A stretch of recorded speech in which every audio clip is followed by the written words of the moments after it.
Bienvenue en plein cœur du Champsaur pour un nouvel épisode de l'Observatoire de l'immobilier. Aujourd'hui, on va analyser tout ça en compagnie de maître François Jeancart. Salut François. Bonjour Alexandre, bienvenue au cœur de notre vallée. Ah bah là, en tout cas, le lieu a l'air d'être assez fantastique. On va non seulement profiter du panorama, mais également évoquer ensemble les tendances de l'immobilier. Alors quand on parle du Gap-en-C Champsaur, justement, François, on parle de quoi? Eh bien, il s'agit d'un secteur comprenant la ville de Gap, ainsi que tous les villages de la vallée, Saint-Bonnet-en-Champsaur et tous les villages avoisinants, et les différentes stations de ski. Bon, alors justement, on va commencer un petit peu à analyser toute cette tendance. Quelle a été, toi, la première réaction quand tu as vu ces chiffres arriver par rapport à l'année 2023? J'avoue que ce n'est pas la tendance qui m'a surpris, baisse du nombre de transactions et augmentation des prix, mais plutôt la variation des écarts qu'il pouvait y avoir selon les secteurs. Alors François, du coup, sur tout ce secteur géographique, quelle est en gros la tendance globale du marché sur les appartements anciens? Les statistiques 2023 nous ont révélé une augmentation globale sur le Gap-en-C Champsaur d'environ 2,8%. D'accord. Ce qui nous met un prix médian au mètre carré de 2300 € pour ce secteur. Alors, si on rentre un petit peu plus dans le détail des différents secteurs, est-ce qu'à Gap, on est sur cette tendance-là? Gap est l'exception du secteur, puisque quasiment tous les types de biens sont en baisse. Ok. À Saint-Bonnet, du coup, c'est en baisse aussi? Du coup, non, puisque c'est pas l'exception. Non, Saint-Bonnet connaît une hausse, par contre, elle connaît une hausse beaucoup plus importante que le reste du territoire, puisqu'on atteint les 18%. Et alors après, du coup, il y a le dernier secteur, c'est les stations. Les stations sont toutes en évolution positive, avec des variations différentes suivant les stations. Alors François, tu viens de m'expliquer qu'effectivement il y avait une grande disparité entre Saint-Bonnet qui était en grosse augmentation et à Gap où il y avait quand même une diminution. Est-ce que cette diminution-là, on peut l'imputer à tout type de biens?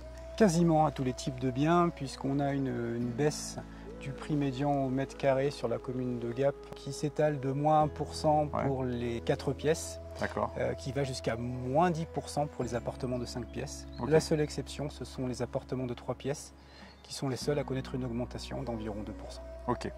Alors du coup sur Saint-Bonnet, tu m'as expliqué tout à l'heure qu'on faisait quasiment plus 18%. Qu'est-ce qui explique selon toi que sur Saint-Bonnet ce soit aussi attractif? Alors malgré cette forte augmentation de 18%, sur Saint-Bonnet, on a un prix médian au mètre carré d'environ 2030 €. C'est un prix qui est inférieur d'environ 11% au prix médian qu'on peut retrouver sur la commune de Gap. Et d'inférieur à 20% par rapport à ce qu'on peut retrouver sur les stations. Qu'est-ce qui fait que les gens, du coup, viennent s'installer à Saint-Bonnet? La situation géographique de Saint-Bonnet, ses équipements et ses prix. Donc on séduit de nouveaux acquéreurs, tant pour la résidence principale, qui permettent à des primo-accédants qui ne peuvent plus se loger sur Gap pour le même prix, d'arriver sur notre commune.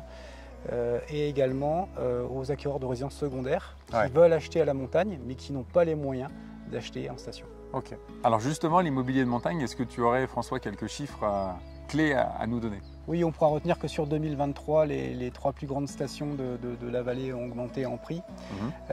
Donc pour la commune d'Orsières, on est sur une augmentation de 4,5%, ce qui nous amène à un prix médian de 2500 € le mètre carré. La commune d'Ancel a un peu plus progressé, 6%, et on est sur un prix médian inférieur à Orsières puisqu'on est aux alentours de 2410 € le mètre carré. Et on a une très forte augmentation de la commune de Saint-Léger-les-Mélèzes d'environ 16%, avec un prix médian d'environ 2230 € le mètre carré. On a bien analysé les appartements anciens, qu'en est-il sur le neuf? Eh bien le neuf a progressé fortement en 2023, puisqu'il résulte des différentes statistiques une augmentation d'environ 14%, ce qui nous amène à un prix au mètre carré dans notre secteur géographique d'environ 4120 €. Ok. Qu'est-ce qui explique selon toi qu'il y ait une telle augmentation? Cette augmentation de 14%, à mon sens, elle est liée au fait qu'on est sur des types de ventes sur plan.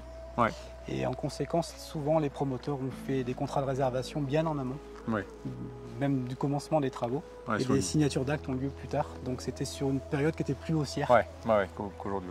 Alors François, on a analysé donc les appartements. Maintenant, si on se penche plus sur les maisons anciennes, quelle est en gros la tendance globale du marché sur ton secteur? Les données statistiques de 2023 sur le secteur pour les maisons anciennes révèlent une augmentation d'environ 3,8%. On constate que les petites maisons subissent une baisse d'environ 4,1%. Ok. Et sur les maisons un peu plus grandes du coup? Alors qu'effectivement tous les autres types de biens, 4, 5, 6 pièces et plus, sont en augmentation. Alors du coup, après les maisons anciennes, qu'en est-il des terrains à bâtir? Les terrains à bâtir ont subi une baisse du prix médian au mètre carré de 1,3%. Par contre, on remarque que le prix de vente médian des terrains a baissé lui de 13%.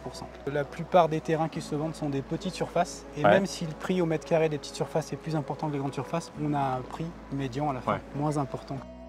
Est-ce que sur ce premier trimestre 2024, au niveau des avant-contrats que tu as pu faire, est-ce que ça vient confirmer un petit peu tout ça? Effectivement, on note une continuation de la baisse du nombre de transactions, mais qui s'accompagne cette fois-ci d'une baisse des prix d'environ 3,8% dans notre secteur.